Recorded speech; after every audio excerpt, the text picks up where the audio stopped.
40 कोड़े लगाए गए। इसकी गवाही देना, मनादी करना जरूरी है कि उसके मार खाने से जितने भी कोड़े लगाए गए उससे शिफा की पैदाइश हुई, शिफा की रोशनी, शिफा का जलाल, शिफा का नूर चमका। ईमान वालों के लिए वो कोड़े नहीं, शिफा है। शारीरिक संसारिक अकल के लिए वो कोड़े हैं, लेकिन ईमान वालों के लिए और खुदा के लिए खुदा शिफा बांट रहे हैं। इसलिए कि जब खुदा की हिकमत के मुताबिक दुनिया ने अपनी हिकमत से खुदा को ना जाना, दुनिया की हिकमत क्या कहती है? कोड़े लगाए गए। खुदा की हिकमत क्या है?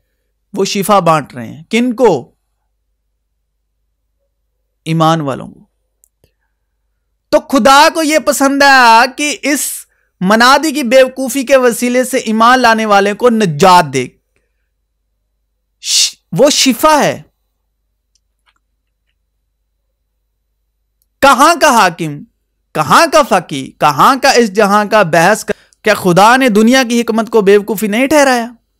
चुनांचे यहूदी निशान चाहते हैं और यूनानी हिकमत तलाश करते हैं। खुदावंद की अकल को किसने जाना कि उसको तालीम दे सके, मगर हम में मसीह की अकल है। खुदावंद की अकल को किसने जाना या कौन उसका सलाहकार हुआ? वाह, खुदा की दौलत और हिकमत और इल्म क्या ही आमिक हैं।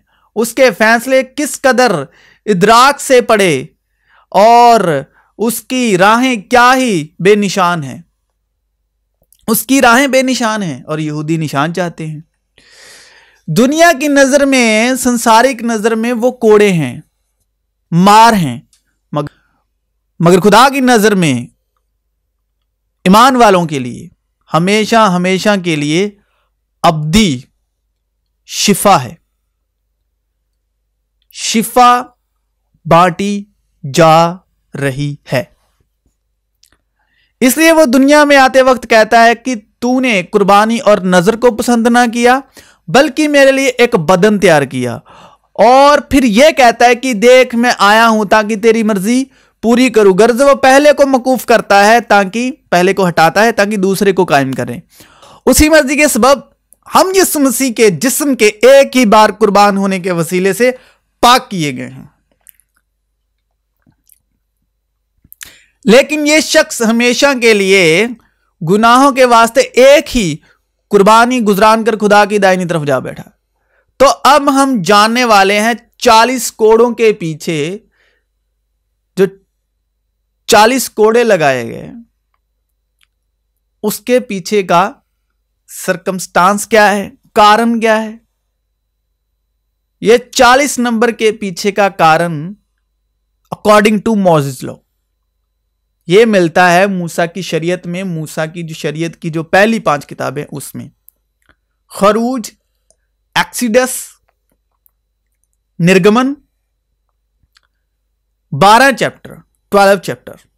फिर खुदा ने मुल्क मिस्र में मूसा और हारून से कहा कि यह महीना तुम्हारे लिए महीनों का शुरू, साल का पहला महीना हो।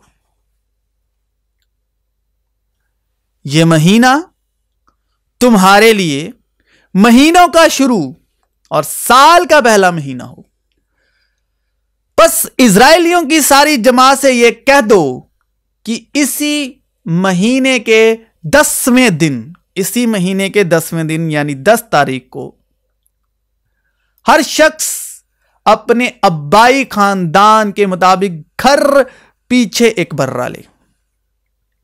और अगर किसी के घराने में बर्रे को खाने के लिए आदमी कम हो तो वो और उसका हमसाया जो उसके घर के बराबर रहता हो, दोनों मिलकर नफारी के शुमार के मुआफिक एक बर्रा ले रखें। तुम हर एक आदमी के खाने की मिकदार के मुताबिक बर्रे का हिसाब लगाना। तुम्हारा बर्रा बेऐब और यकसाला नर हो, और ऐसा बच्चा या तो भेड़ों में से चुनकर लेना या बकरियों में से, और तुम उसे इस महीने की 14वीं तक रख छोड़ना।